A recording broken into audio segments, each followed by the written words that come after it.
आपल्याला माहिती आहे की गेल्या काही दिवसापासून लाईट जाण्याची जी समस्या आहे ती खूप मोठ्या प्रमाणावर आहे आणि फोन रिसिव्ह केले जात नाहीत ही पण कंप्लेंट होती.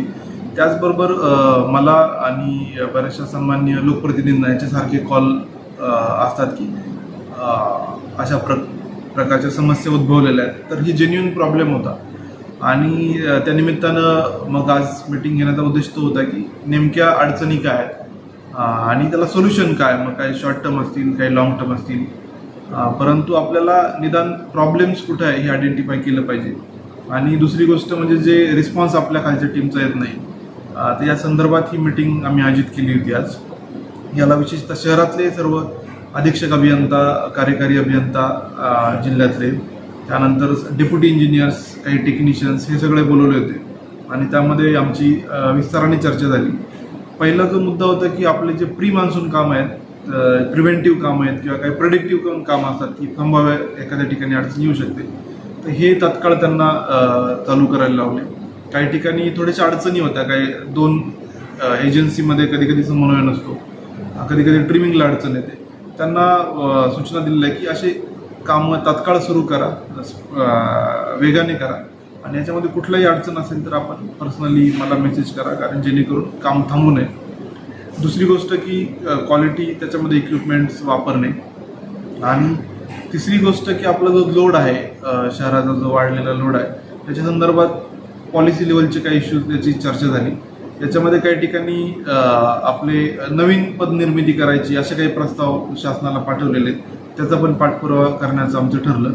आणि त्याचसोबत सबस्टेशन आपल्या शहरामध्ये फार कमी आहेत, ते वाढवण्यासाठी गोष्टी ऑलरेडी प्रस्तावित आहेत. तर त्यासाठी जे नवीन सबस्टेशन क्रिएट करतो त्याच्या जागा मागणीचे प्रस्ताव हे तात्काळ आम्ही 2-3 दिवसामध्ये डिस्पोज करणार आहे. त्यात तर कृषी सौरवाहिनी, ज्यामध्ये कृषी जो फीडर आहे त्याचं सोलरायझेशन होतं, आणि RDSS स्कीम आहे, त्याच्या अंतर्गत नवीन सबस्टेशन आहेत. तर याच्या ज्या बऱ्याचशा गोष्टी अंतिम टप्प्यात आहेत, तर त्यामध्ये आम्ही लवकरात लवकर जागा देऊन त्यांना इथं सबस्टेशन जर तयार झालं तर लोड आपला कमी होईल. त्याचसोबत आपल्याकडं जो मेन सप्लाय येतो जो वाघाळा किंवा MIDC मधून येतोय, तर त्यासाठी शहरात कुठलं सबस्टेशनला जागा शोधता येईल का, असा एक चर्चेचा मुद्दा होता. तर त्याला पण एक पर्यायी जागा शोधण्याचं आमचं नियोजन आहे. त्याचसोबत काही ठिकाणी आपले जे ट्रान्सफॉर्मर आहे त्याचं ऑगमेंटेशन करायचं आहे, त्या काही ठिकाणी 200चे नवीन बसवायचे, काही ठिकाणी 200चे 310 मध्ये रूपांतरित करायचे. तर आता माननीय पालकमंत्री साहेबांना चर्चा करून तत्काळ DPC मध्ये जिथं प्रायोरिटीने जर घेता आले तर तो पण आपल्याला रिलीफ मिळेल. तर अशा पद्धतीने नियोजन केलेलं आहे आणि निश्चितपणे पुढच्या काही काळामध्ये थोडंसं याला रिलीफ आपण मिळेल.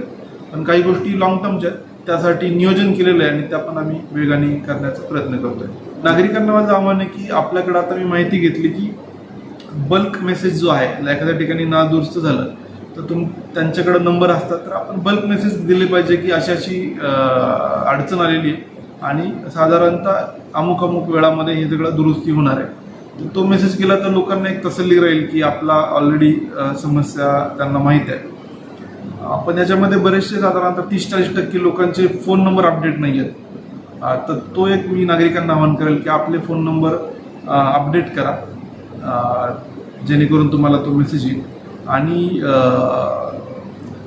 जो विजेचा अनावश्यक वापर आहे हा जर आपल्याला थोडासा टाळता आला किंवा अनावश्यक ठिकाणी लाईट चालू असेल किंवा हे आपण विजेचा वापर खूप रिझनेबली करा, जेणेकरून जो लोड आहे तो थोडासा कमी होईल.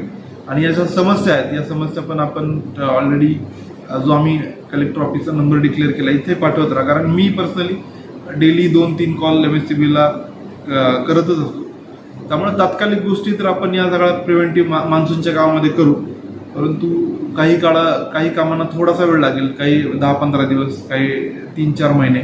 तर बरेचसे कामं पाईपलाईनमध्ये आहेत आणि लवकरात थोडासा इझिंग याच्यामध्ये होईल असा विश्वास वाटतो. धन्यवाद.